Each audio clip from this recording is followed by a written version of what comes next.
Memórias de um operador da Bolsa. Capítulo 14. Sempre me irritou o fato de que, depois que deixei o escritório da Williamson e Brown, a melhor fase do mercado tinha passado. Entramos num longo período de falta de dinheiro. 4 enormes e magros anos. Não havia um tostão para ser ganho. Como disse uma vez Billy Henriques, era o tipo de mercado no qual nenhuma doninha fedorenta poderia deixar rastro. Parecia-me que eu estava em dificuldades com o destino. Deve ter sido um plano da providência para me castigar, mas na realidade eu não estivera tão cheio de orgulho para merecer tamanha queda. Não tinha cometido nenhum desses pecados especulativos que um operador tem que pagar no lado devedor da conta. Não era culpado de uma típica jogada tola. O que eu tinha feito, ou melhor, o que eu tinha deixado sem fazer, era algo para o qual eu teria recebido elogios e não culpa. Ao norte da Rua 42. Em Wall Street, era absurdo e cato. Mas, de longe, a pior coisa sobre isso era a tendência de fazer um homem um pouco menos inclinado para se permitir ter sentimentos humanos na região da máquina de cotações. Deixei o escritório da Williamson e tentei outros corretores. Em todas elas, perdi dinheiro. Aquilo era previsível, porque eu estava tentando forçar o mercado a me dar o que ele não tinha que me dar, a saber, oportunidades para ganhar dinheiro. Não tive nenhum problema em conseguir crédito, porque aqueles que me conheciam tinham confiança em mim. Você pode entender a ideia de como era sólida a confiança deles quando eu lhe digo que, quando finalmente parei de operar com os créditos, eu devia bem mais de $1 milhão. O problema não era que eu tinha perdido o domínio, mas que durante aqueles 4 miseráveis anos, as oportunidades de ganhar dinheiro simplesmente não existiram. Ainda assim, eu especulei sozinho, tentando ganhar alguma coisa e tendo sucesso somente em aumentar minhas dívidas. Depois que parei de negociar por minha própria conta, porque não iria dever nenhum dinheiro mais aos meus amigos, ganhava dinheiro administrando contas para pessoas que acreditavam que eu conhecia o jogo bem o suficiente para ganhar, mesmo num mercado desfavorável. Por meus serviços, recebia um percentual de seus lucros, quando havia algum. Foi assim que vivi. Bem, melhor dizer que assim sustentei minha vida. Logicamente, eu não perdia sempre, mas nunca ganhei o suficiente para me permitir reduzir materialmente o que devia. Finalmente, conforme as coisas pioravam, senti o começo do desencorajamento pela primeira vez em minha vida. Tudo parecia ter dado errado comigo. Não fiquei lamentando a queda dos milhões, iates, para as dívidas e vida modesta. Não gostava da situação, mas não me enchia de autopiedade. Não tinha a intenção de esperar pacientemente pelo tempo e pela previdência para que trouxessem o fim dos meus confortos. Por conseguinte, estudei meu problema. Era claro que a única maneira de me livrar de meus problemas era ganhando dinheiro. Para ganhar dinheiro, eu necessitava meramente operar com sucesso. Tinha feito isso antes e tinha que fazer uma vez mais. Mais de uma vez no passado, eu tinha transformado uma pequena quantia em centenas de milhares. Mais cedo ou mais tarde, o mercado iria oferecer-me uma oportunidade. Estava convencido de que o que quer que estivesse errado, estava errado comigo e não com o mercado. Agora, qual poderia ser o problema comigo? Fiz a mim mesmo esta questão com o mesmo espírito com o qual sempre havia estudado as várias fases dos meus problemas operacionais. Pensei naquilo calmamente e cheguei à conclusão de que o problema principal vinha da preocupação com relação ao dinheiro que eu devia. Nunca estava livre do desconforto mental deste fato. Devo lhe explicar que não era a mera consciência de minhas dívidas. Qualquer homem de negócios contrai dívidas no curso de seus negócios regulares. A maioria de meus débitos não estava nada além de dívidas de negócio, devido ao que foram as condições desfavoráveis de negociação para mim. A situação não era pior do que aquela pela qual um comerciante passa, por exemplo, quando há um período incomum e prolongado de tempo adverso. Lógico que, conforme o tempo passava e eu não podia pagar, comecei a me sentir menos filosófico com relação às minhas dívidas. Vou explicar. Eu devia mais de US$ 1 milhão, todo ele de perdas no mercado de ações, lembre-se. A maioria de meus credores era muito amável e não me incomodava, mas havia dois que eram um estorvo para mim. Eles costumavam seguir-me pelos lugares.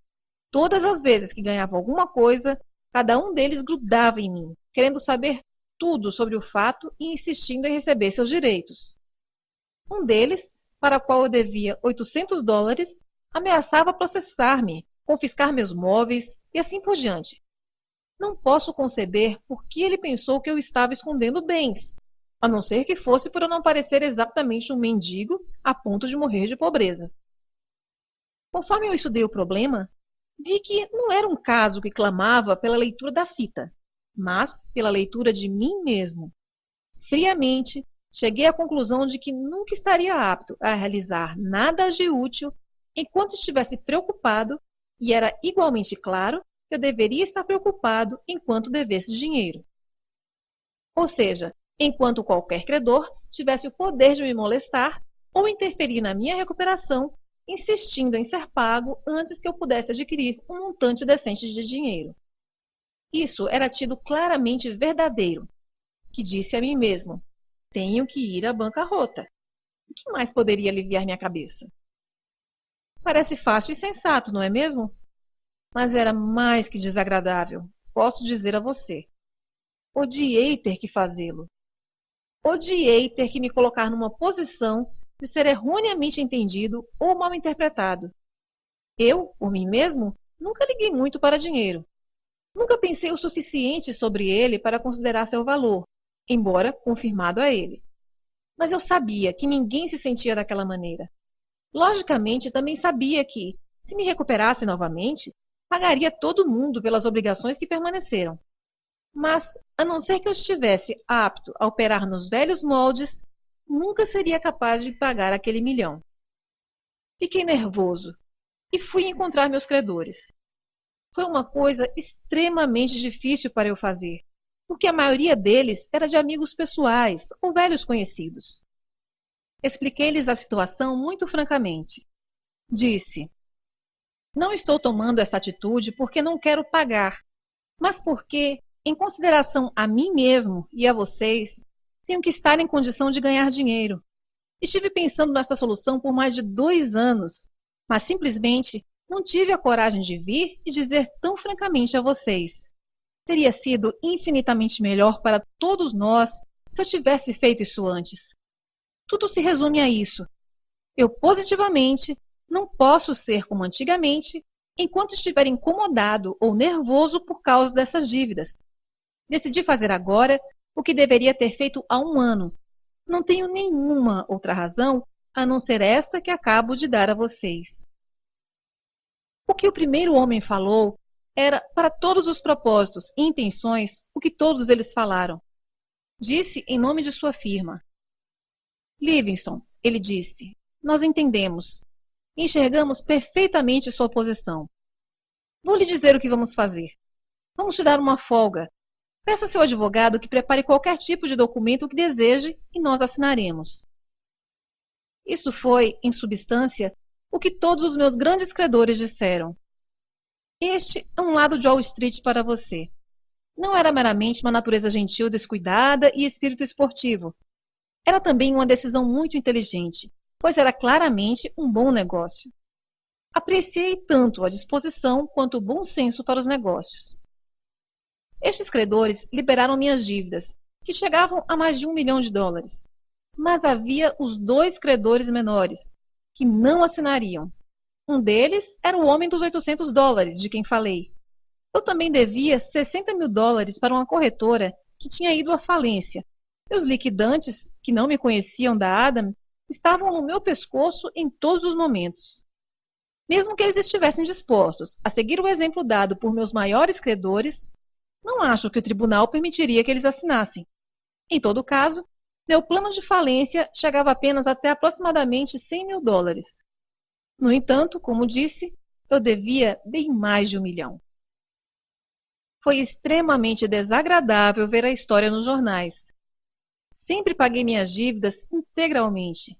E esta nova experiência era muito mortificante para mim. Sabia que pagaria todos algum dia, se estivesse vivo, mas todos que liam o artigo não sabiam disso. Estava envergonhado de sair na rua depois que vi a reportagem nos jornais. Mas tudo isso passou agora, e não posso lhe dizer o quão intenso era o sentimento de alívio em saber que eu não ia mais ser perseguido por pessoas que não entendiam como um homem deve entregar toda a sua mente a seu negócio, se ele quer ter sucesso na especulação com ações. Minha mente agora, estando livre para operar com alguma perspectiva de sucesso, sem ser molestada pelas dívidas, tinha como próximo passo conseguir outro montante de dinheiro. A bolsa estivera fechada de 31 de julho até meados de dezembro de 1914 e Wall Street estava desanimada. Não tinha havido qualquer negócio que fosse durante um longo período de tempo. Devia a todos os meus amigos. Não podia pedir a eles que me ajudassem novamente, só porque tinham sido tão gentis e amigáveis comigo quando eu sabia que ninguém estava em posição de fazer muito por ninguém. Era uma tarefa muito difícil conseguir uma quantia decente de dinheiro, pois com o fechamento da bolsa, não havia nada que eu pudesse pedir para qualquer corretor fazer para mim. Tentei em alguns lugares, não adiantou. Finalmente, fui ver Dan Williamson. Isso foi em fevereiro de 1915. Disse-lhe que tinha me livrado da opressão mental da dívida e estava pronto para operar como antes. Você vai se lembrar que, quando ele precisou de mim, ofereceu o uso de $25.000 sem que eu pedisse a ele. Agora que eu precisava dele, disse: quando você enxergar algo que lhe pareça bom e você queira comprar 500 ações, vá em frente e daremos um jeito. Agradeci e fui embora. Ele tinha evitado que eu ganhasse uma enorme quantia de dinheiro e o escritório tinha ganho muito em comissões às minhas custas. Admito que estava um pouco irritado em pensar que a Williamson e Brown não me deram uma quantidade decente de dinheiro.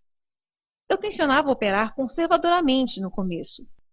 Se eu pudesse começar com um lote um pouco melhor do que 500 ações, isso faria com que minha recuperação financeira fosse mais fácil e rápida.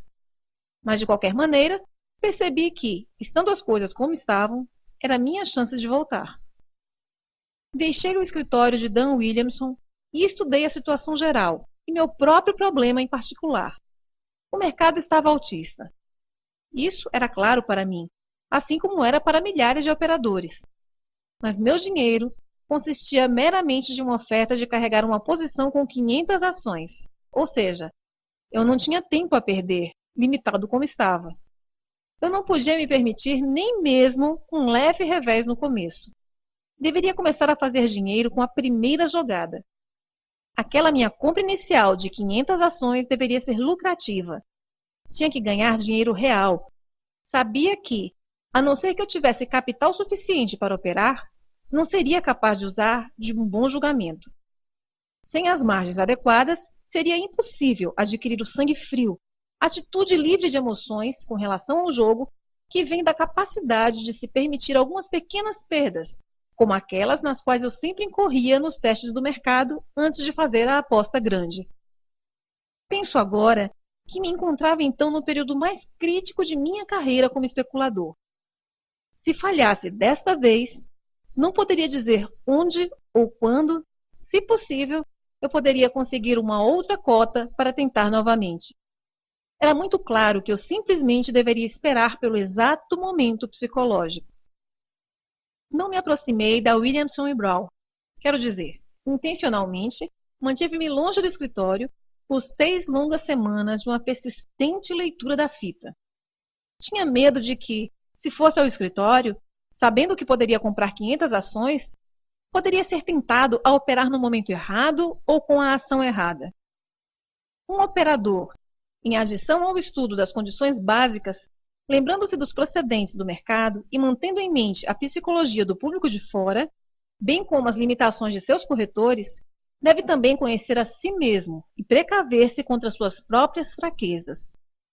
Não há necessidade de sentir que é uma necessidade saber como ler a mim mesmo, assim como saber como ler a fita. Estudei e reconheci minhas próprias reações a certos impulsos ou às inevitáveis tentações de um mercado aquecido, quase com a mesma disposição e espírito com que considerei as condições da colheita ou analisei relatórios de ganhos.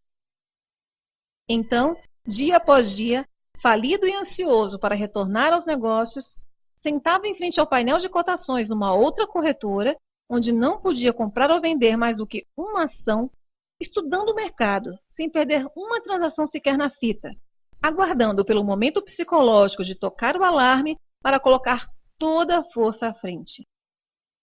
Devido às condições conhecidas por todo mundo, a ação que eu acreditava que teria uma maior alta naqueles dias críticos de 1913 era a Bethlehem Steel.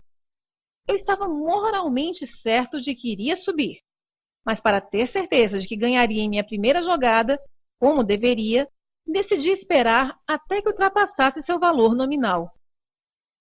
Acho que lhe disse que, segundo minha experiência, quando quer que uma ação ultrapasse 100, 200 ou 300 pela primeira vez, quase sempre continuaria subindo mais 30 ou 50 pontos. E depois de 300, mais rapidamente que depois de 100 ou 200. Uma das minhas primeiras jogadas brilhantes foi com a Anaconda, que comprei quando ultrapassou 200 e vendi um dia depois a 260. Minha prática em comprar uma ação logo depois que cruzava seu valor nominal vinha dos meus velhos dias de bucket shops. Era um velho princípio de operação. Você pode imaginar como eu estava entusiasmado para voltar a operar em minha antiga escala. Eu estava tão ávido para começar que não podia pensar em outra coisa, mas segurei-me com amarras. Vi a Bethlehem Steel escalando, todos os dias, cada vez mais alto, como estava certo que aconteceria. E ainda ali estava eu, controlando o meu impulso de correr para o escritório da Williamson & Brown e comprar 500 ações. Sabia que simplesmente tinha que fazer minha operação inicial tão próxima da certeza quanto humanamente possível. Cada ponto que a ação subia significava $500 que eu não tinha ganho. Os primeiros 10 pontos de avanço significaram que eu poderia estar apto a negociar em pirâmide. E ao invés de 500 ações, eu poderia estar carregando 1000 ações, que estariam ganhando para mim $1000 a cada ponto. Mas esperei. E ao invés de escutar minhas esperanças interiores ou minhas clamorosas crenças, eu dava atenção somente à imutável voz da minha experiência e ao conselho do senso comum. Uma vez que conseguisse uma quantia decente, poderia permitir-me aproveitar as chances. Mas sem essa quantia, aproveitar as chances, ainda que fossem pequenas, era um luxo completamente fora do meu alcance. 6 semanas de paciência, mas, ao final, uma vitória do senso comum sobre a voracidade e a esperança.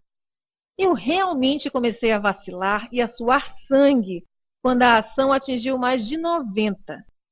Pensei no que eu não tinha ganho, não comprando quando acreditava tanto na alta. Quando chegou a 98, disse a mim mesmo, a Bethlehem vai ultrapassar os 100, e quando isso acontecer, o teto vai explodir e vou ganhar dinheiro. A fita dizia a mesma coisa, mais que claramente. De fato, usava um megafone.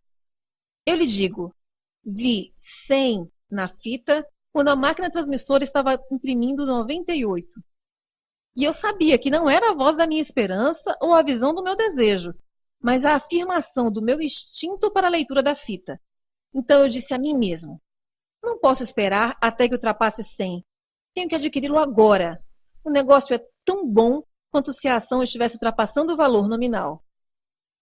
Corri para o escritório da Williamson & Brown e dei uma ordem de compra de 500 ações da Bethlehem Steel. O mercado estava então em 98. Comprei 500 ações de 98 para 99. Depois disso, ela disparou para cima e fechou naquela noite, acho eu, em 114 ou 115. Comprei mais 500 ações. No dia seguinte, a Bethlehem Steel estava em 145 e eu já tinha minha bolada. Mas tinha ganho aquilo. Aquelas 6 semanas de espera pelo momento certo foram as mais vigorosas e cansativas que eu jamais tinha passado. Mas aquilo me recompensou, pois agora eu tinha capital suficiente para negociar em lotes maiores. eu nunca teria chegado a lugar algum com um lote de apenas 500 ações. É uma grande jogada começar certo, qualquer que seja a empresa. E eu continuei muito bem após minha operação com a Bethlehem. Tão bem, no entanto, que você não acreditaria que era o mesmo homem que negociava. De fato, eu não era o mesmo homem, pois onde eu estivera com dificuldades e errado, estava agora com facilidades e certo. Não havia credores para aborrecer, nem necessidade de fundos para interferir nos meus pensamentos ou quando eu escutasse a verdadeira voz da experiência. Então, eu estava no caminho da vitória. De repente, quando eu estava no meu caminho para uma fortuna certa, tivemos a destruição do Lusitânia. Algumas vezes, um homem leva um soco desses no estômago para se lembrar, provavelmente, do triste fato de que nenhum ser humano pode estar tão uniformemente certo no mercado para que possa estar além do alcance de acidentes prejudiciais. Escutei pessoas dizerem que nenhum especulador profissional tinha sido atingido muito duramente pelas notícias do bombardeio do Lusitânia, e eles continuavam dizendo como souberam disso antes que Wall Street soubesse. Eu não era esperto o suficiente para escapar através de informações antecipadas, e tudo o que posso lhe dizer é que, por conta do que perdi com o naufrágio do Lusitânia e de uma ou duas reviravoltas, que não fui esperto o suficiente para prever, encontrei-me no final de 1915 com um saldo com meus corretores de aproximadamente $140 mil. Isso foi tudo o que realmente ganhei, apesar de que estive correto no mercado, de maneira consistente, na maior parte do ano. Meu desempenho foi muito melhor no ano seguinte. Estava com muita sorte. Estava agressivamente comprado no mercado em alta selvagem. As coisas estavam certamente andando como eu esperava, de modo que não havia nada a fazer a não ser ganhar dinheiro. Isso me fez lembrar um ditado do falecido H. Rogers, da Standard Oil Company, que dizia que há algumas vezes em que um homem não poderia ganhar dinheiro, tanto quanto não poderia ficar molhado se saísse numa tempestade sem guarda-chuva. Era o mercado altista mais definido que já tivéramos. Era claro para todos que as compras dos aliados, de todos os tipos de suprimentos, fizeram dos Estados Unidos a nação mais próspera do mundo. Tínhamos para vender todas as coisas que ninguém mais possuía, e estávamos rapidamente coletando todo o dinheiro do mundo. Quero dizer que o vasto ouro do mundo estava derramando-se dentro do país em torrentes. Inflação era inevitável e, lógico, isso significou preços em alta para qualquer coisa. Tudo isso era tão evidente logo de início que pouca ou nenhuma manipulação para a alta era necessária. Esta foi a razão pela qual o trabalho preliminar foi tão menor do que em outros mercados altistas. E não só a fase de prosperidade, causada pela guerra, era mais naturalmente desenvolvida que todas as outras, mas proporcionou lucros sem precedentes para o público em geral. Ou seja, os ganhos no mercado de ações durante 1915 foram mais largamente distribuídos que em qualquer outra fase ascendente na história de Wall Street. O fato de o público não ter transformado todos os seus lucros no papel em bom e sólido dinheiro ou não ter mantido por longo tempo os lucros que realmente conseguiu era meramente uma repetição da própria história. Em nenhuma parte a história entrega-se a repetições tão constantemente ou uniformemente como em Wall Street. Quando você lê relatórios contemporâneos dessas fases de prosperidade ou dos pânicos, o que percebe forçosamente é o quão pouco tanto a especulação quanto os especuladores de hoje diferem dos de ontem. O jogo não muda, e tampouco a natureza humana. Acompanhei a subida em 1916. Estava comprado, como qualquer um, mas logicamente mantive meus olhos abertos. Eu sabia, como todo mundo, que deveria haver um fim, e estava na observação dos sinais de advertência. Não estava particularmente interessado em pensar de que canto viria o palpite. Então, não olhava fixamente para um ponto apenas. Eu não estava, e nunca senti que estivesse, casado definitivamente com um ou outro lado do mercado. O fato de um mercado em alta ter aumentado a minha conta bancária, ou um mercado em baixa ter sido particularmente generoso, não são razões suficientes para me fixar do lado comprador ou vendedor, depois que recebo o aviso para cair fora. Um homem não jura eterna fidelidade para o lado comprador ou para o vendedor. Sua preocupação está em se manter correto. Há uma outra coisa para se lembrar, e esta é que um mercado não culmina numa maravilhosa chama de glória, nem termina com uma reversão repentina de tendência. Um mercado pode, e frequentemente o faz, parar de ser um mercado em alta muito antes que os preços em geral comecem a cair. O aviso, aguardado por tanto tempo, chegou até mim quando reparei que, uma após outra, aquelas ações que tinham sido líderes do mercado caíram em muitos pontos do topo e, pela primeira vez em muitos meses, não voltaram. A reversão tinha começado e isso claramente acarretava uma mudança em minhas táticas de negociação. Era muito simples.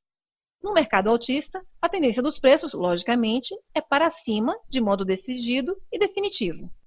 Por conseguinte, quando quer que uma ação vá contra a tendência geral, você tem justificativas para assumir que há alguma coisa de errado com esta ação em particular. É suficiente para o operador experiente perceber que alguma coisa está errada. Ele não deve esperar que a fita se torne um conferencista. Seu trabalho é escutar quando ela disser "caia fora" e não esperar que ela submeta causas legais para aprovação. Como disse antes, percebi que as ações que tinham sido as líderes do espetacular avanço tinham parado de avançar. Caíram 6 ou 7 pontos e ali ficaram. Ao mesmo tempo, o resto do mercado manteve seu avanço, sob a liderança de outras ações. Desde que nada de errado tinha acontecido com as próprias companhias, a razão tinha que ser encontrada em algum outro lugar. Aquelas ações tinham seguido a corrente durante meses. Quando pararam de seguir, embora a maré de alta estivesse correndo ainda forte, significava que, para aquelas ações em particular, o mercado altista estava terminado. Para o resto da lista, a tendência era ainda decididamente de alta. Não havia necessidade de ficar confuso na inatividade, pois na realidade não havia correntes cruzadas. Não me tornei vendedor no mercado naquele momento, porque a fita não me dizia para que o fizesse. O fim do mercado em alta não tinha chegado, embora estivesse a uma pequena distância. Até sua chegada, ainda havia dinheiro para ser ganho no lado comprador. Neste caso, meramente tornei-me vendedor nas ações que tinham parado de avançar. E como o resto do mercado tinha poder de subida por trás, tanto comprei como vendi. Vendi as ações que não mais lideravam uma alta. Lancei um lote de vendas de 5.000 ações em cada uma delas. E então, entrei comprando as novas líderes. As ações que eu tinha vendido não sofreram muitas modificações, mas minhas ações compradas mantiveram-se em alta. Quando finalmente estas, por sua vez, pararam de avançar, liquidei a posição e entrei vendendo 5.000 ações de cada. Nessas alturas, eu estava mais vendido do que comprado, porque, obviamente, o próximo dinheiro grande ia ser ganho no lado da baixa.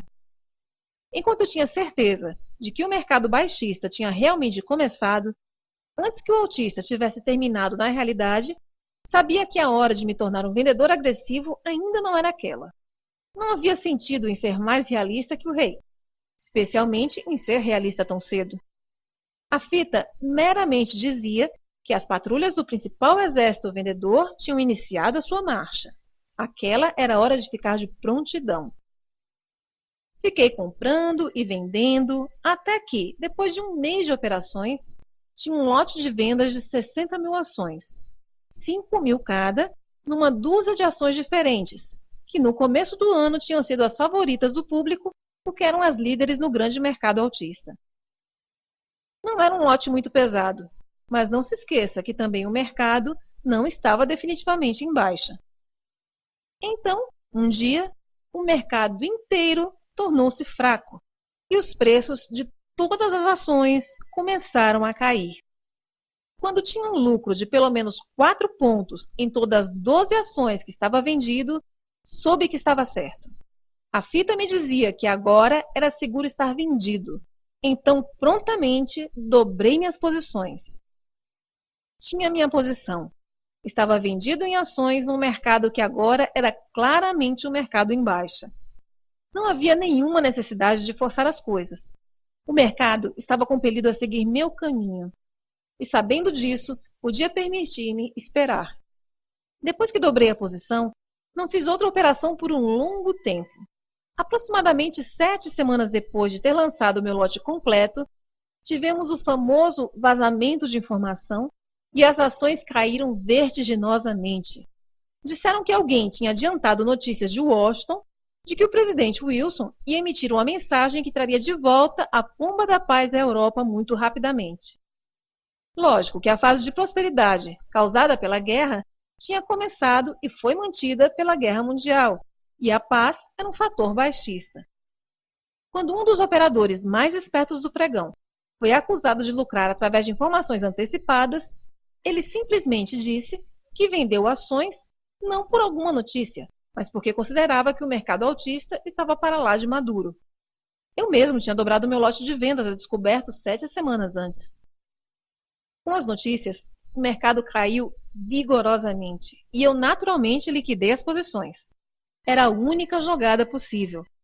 Quando alguma coisa acontece, com a qual você não contava quando fez seus planos, ela lhe obriga a usar a oportunidade que gentilmente o destino lhe oferece. Numa baixa como aquela, você tem um grande mercado no qual se pode entrar e sair, e esta é a hora de transformar seus lucros no papel em dinheiro real. Até mesmo no mercado baixista, um homem não pode sempre liquidar 120 mil ações sem pressionar o preço para cima com sua própria compra.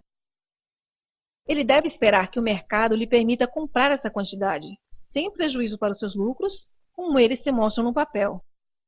Gostaria de salientar que eu não estava contando com aquela mudança nos preços, naquele momento em particular, por aquela razão particular. Mas, como já disse antes, minha experiência de 30 anos como operador mostra como tais acidentes acontecem, usualmente, ao longo da linha de menor resistência, na qual eu baseio minha posição no mercado. Uma outra coisa para se ter em mente é: nunca tente vender no topo. Não é prudente. Venda depois de uma queda, se não houver recuperação. Lucrei aproximadamente 3 milhões de dólares em 1916, estando comprado por tanto tempo quanto durou o mercado altista e então entrando com vendas quando a baixa começou. Como disse anteriormente, um homem não tem que se casar com um lado do mercado até que a morte o separe. Naquele inverno, fui para o sul, para Palm Beach, como costumava fazer nas férias, porque gosto muito de pescaria em águas salgadas. Estava vendido em ações e trigo, e ambas as coisas me indicavam um bonito lucro. Não havia nada para me aborrecer e estava me divertindo bastante. Lógico que, a não ser que eu vá para a Europa, não posso realmente estar sem contato com os mercados de ações ou mercadorias. Por exemplo, em Adirondacks, tem uma linha direta da minha casa com o escritório da minha corretora. Em Palm Beach, costumava ir à filial da minha corretora regularmente. Notei que o algodão, no qual eu não mantinha posição alguma, estava firme e subindo. Naquela época, isso foi em 1917, escutei muito a respeito dos esforços que o presidente Wilson estava fazendo para trazer a paz. Reportagens vinham de Washington, tanto na forma de comunicados impressos ou avisos particulares para amigos em Palm Beach. Esta é a razão pela qual um dia captei a noção de que o curso dos variados mercados refletia a confiança no sucesso do presidente. Com a paz supostamente em suas mãos, ações e trigo teriam que cair e o algodão subir.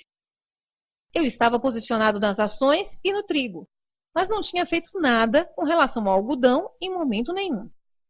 Às 14h20 daquela tarde, eu não possuía um único fardo, mas às 14h25, minha crença de que a paz era iminente me fez comprar 15 mil fardos para começar. Eu tencionava seguir meu velho sistema de operação, ou seja, de comprar meu lote completo, que já descrevi para você.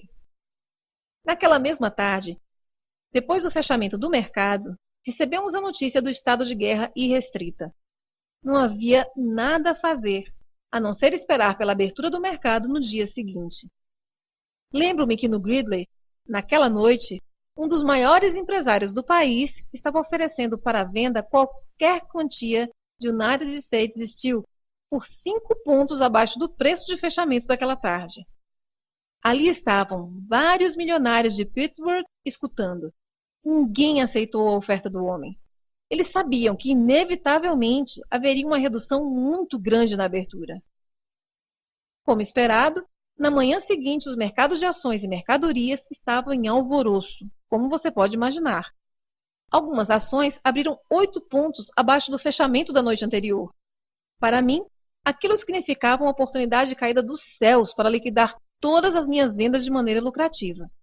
Como eu disse antes, no mercado em baixa, é sempre inteligente fazer a liquidação, se o completo desânimo de repente se desenvolve.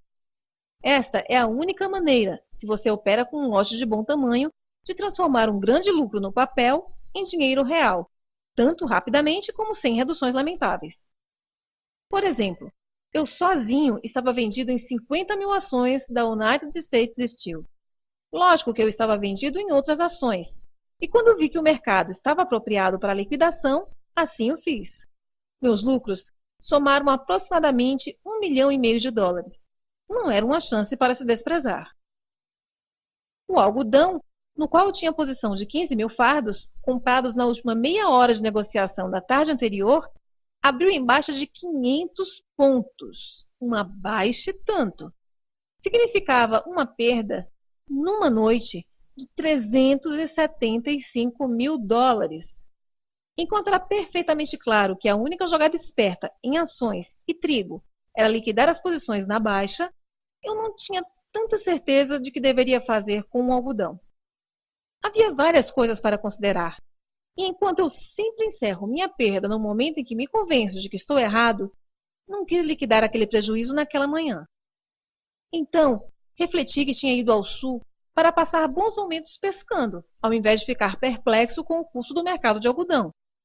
E, ainda mais, tinha feito enormes lucros com trigo e ações, de maneira que decidi encerrar as perdas no algodão. Calculei que meu lucro tinha sido um pouco maior que 1 milhão, ao invés de mais de 1,5 milhão. Era tudo uma questão de registrar as transações, como os promotores estão prontos para lhe dizer quando você lhes faz muitas perguntas. Se eu não tivesse comprado aquele algodão logo antes do fechamento no dia anterior, teria economizado aqueles $400 mil. Isso mostra a você o quão rápido um homem pode perder dinheiro grande com um lote moderado. Minha posição principal estava absolutamente correta, e eu me beneficiei com um acidente de natureza diametralmente oposto às considerações que me levaram a tomar as posições nas ações de trigo. Observe, por favor, que a linha especulativa de menor resistência novamente demonstrou seu valor para um operador. Os preços comportaram-se como eu esperava, apesar do inesperado fator de mercado introduzido pela nota alemã.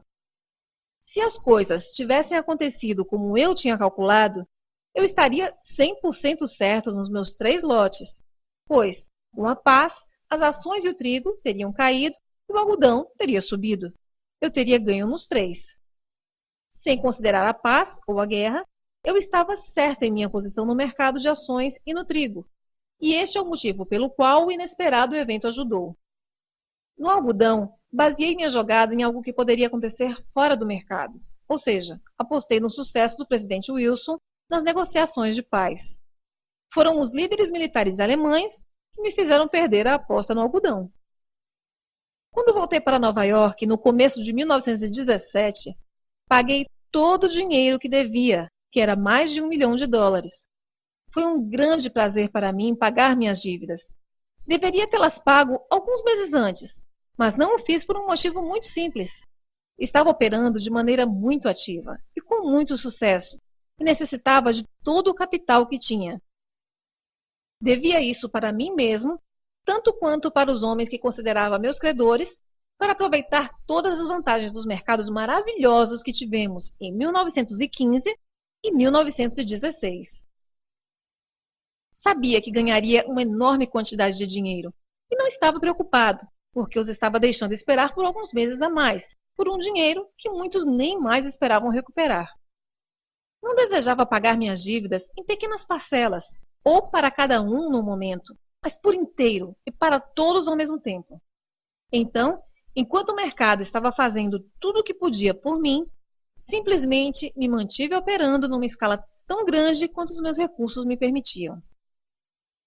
Eu desejava pagar juros, mas todos aqueles credores que tinham assinado as liberações recusaram-se firmemente a aceitar. O homem que paguei por último foi o sujeito para o qual devia $800, que fez de minha vida uma obrigação e que me tinha posto nervoso até que eu não mais podia operar.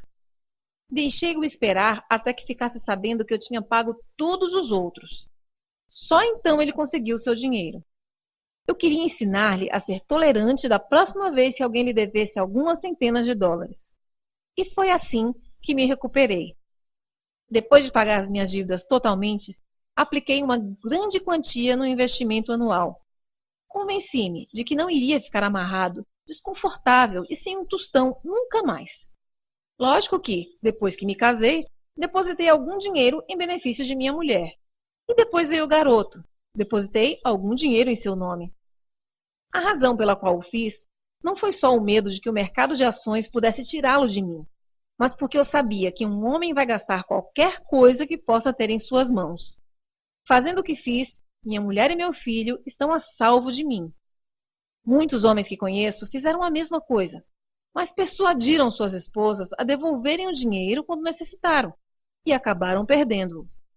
Mas eu tomei as providências de maneira que, não importando o que eu queira ou o que minha mulher queira, o compromisso persiste. Está absolutamente a salvo de todos os ataques por qualquer um de nós, a salvo das minhas necessidades para o mercado, a salvo até do amor devotado de uma esposa. Não há nenhuma possibilidade.